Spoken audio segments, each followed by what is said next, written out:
This kind of an album is what I love for music. It's one that kind of comes out of nowhere from a band that I'm fairly familiar with within the peripherals, and then it just comes in, sweeps in, and blows me away with a new release. So let's talk about it. I need to stay, but alas I must go. The Other Shore by Murder by Death. So, Murder by Death is a 5-piece indie rock band from Bloomington, Indiana.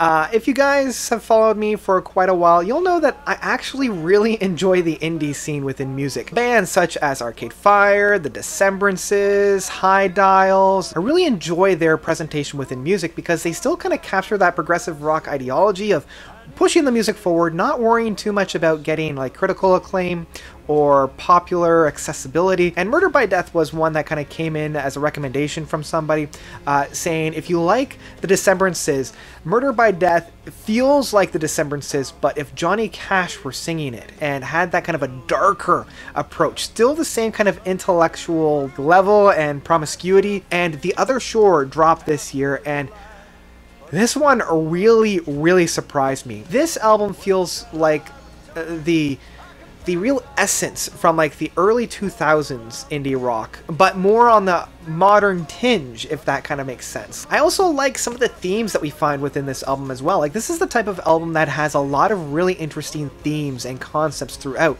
There's the concept, as with any indie rock band, of being another, being an outsider, looking out or looking in from the outside and not really feeling all that belonged within the current zeitgeist, the current climate. There's also this traveling kind of a feel of moving away from where you were and discovering new places. It starts off the album with Alas, and Alas really kicks off this departure. The music really enunciates this, and it really provides a really great kind of a play out from there. The next track of Chasing Ghosts has this kind of a travel song to it. It kind of feels like it's on the move. Even within the title itself of Chasing Ghosts, it feels like we're on a journey. It feels like, okay, we've left and now we're going. And I really like the play style. I like how intimate and acoustic it feels, how bouncy it is within the rhythm section, but also how somber it is within the actual melodies here. And then the next track of True Dark, this is where it's really dark and a really bombastic and heavy track, even though it's not quite on the metal. And what I really like is the lead singer just belting away at this. There's a lot of angst and a lot of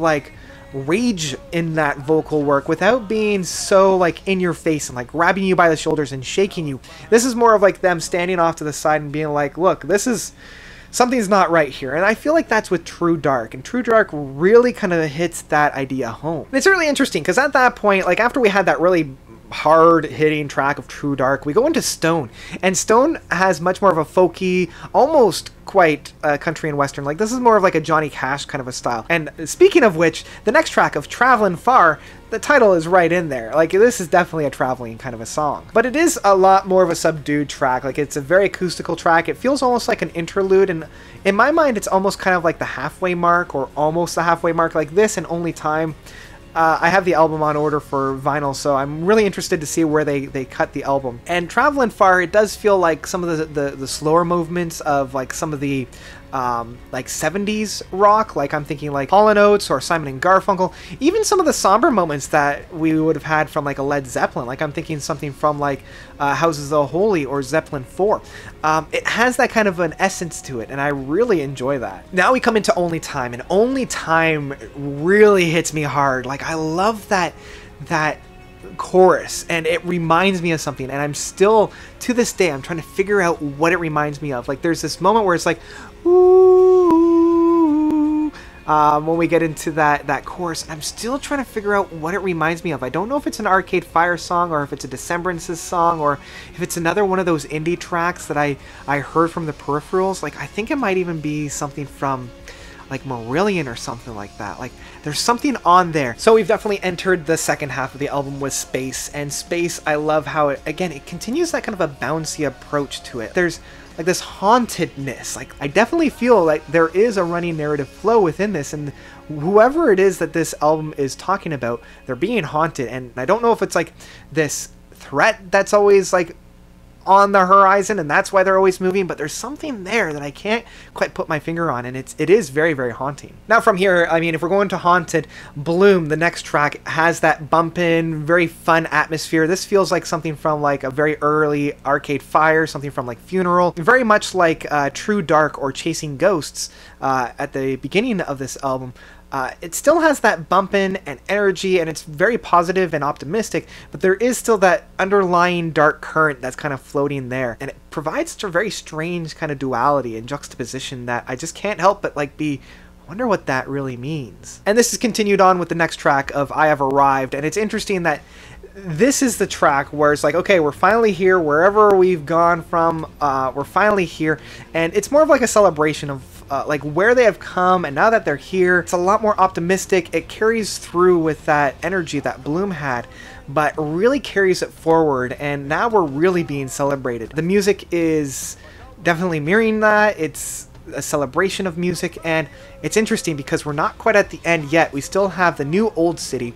The New Old City is definitely that very intimate, somber, subdued, quiet track of, wait, even though we're in this new town and we've arrived, it's still the same. Like, it is kind of that idea of the king is dead, long live the king kind of an idea. And I like the fact that these two are paired very, very close together with I Have Arrived and New Old City, because it's like, I'm here!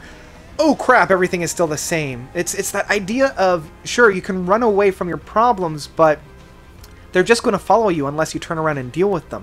And in this sense, this is where The Last Night on Earth really comes in. And this track, I have to be careful where I listen to it because I get pretty emotional with this track. I have shed a number of tears of just how beautiful this track really is. It is kind of that idea of, why keep going when no matter what I do, these problems still persist? And a lot of this, I'm starting to wonder where this threat is kind of a transcendence of the personal threat and more of like the world at large. And I'm wondering if this is like a direct call out to like the current cultural climate that we find ourselves in within the later 2010s. That final play out, I mean, it's a fun waltz, and the more I listen to it, the more I really dig my heels and nails into this track. It's a slow waltz, but at a faster time signature. It's very much to like a Radiohead's Blank Tape, where the beat is much faster than the band is actually playing in, and I really, really dig that. But it's that end play out that just hits me hard. This is a track that I really have to be careful where I listen to, because I will get emotional. I will start to weep during that end play out, because once that trumpet comes in, I just keep thinking, boyo, you gotta listen to that trumpet because it's got something very important to say. And the more I listen to that trumpet, the more I'm just like, damn, the emotion that's behind it and the energy that it's capturing is just so beautiful and so on the nose that I just can't help but just thank the band for producing this.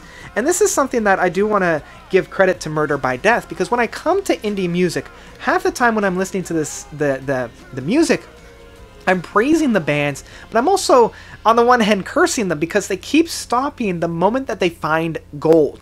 Like, it's like, hey, we found something. Okay, we're on to something next. And I'm like, whoa, whoa, whoa, whoa, whoa. Slow back. Let's get you back there and start, like, really pay attention to what's going on there. Within Murder by Death, and specifically within The Other Shore, they pull something out and then they spend the time to really examine it and to really look at each nook and cranny of the song. And this is where I'm just falling in love with this band more and more and more. I'm just like, yes, that's what you need to do with music. You need to bring something up and examine it and let the listener have some time with it to really get to know the piece. So overall, this album really blew me away. This is easily one of my favorite albums of 2018, and that's really saying something considering how many amazing albums we've had already.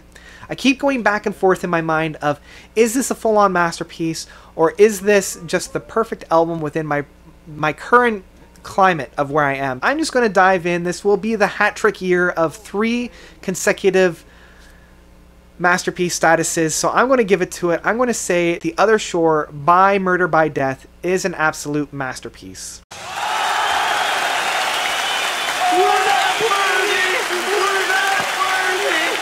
This is an album that I will highly recommend. Just go and check it out and see if it's really for you. It is a little bit off of the page of what I normally listen to and I really dive in. I can't give it any higher praise. So that's about it. I'm going to stop my gushing for The Other Shore by Murder by Death. What did you guys think about this album? Did you love it? Did you hate it? Let me know of your own thoughts about this album once you've had a listen to it by commenting down below. Thank you guys so much for watching. As always, you guys are definitely the best. And until next time, notes out.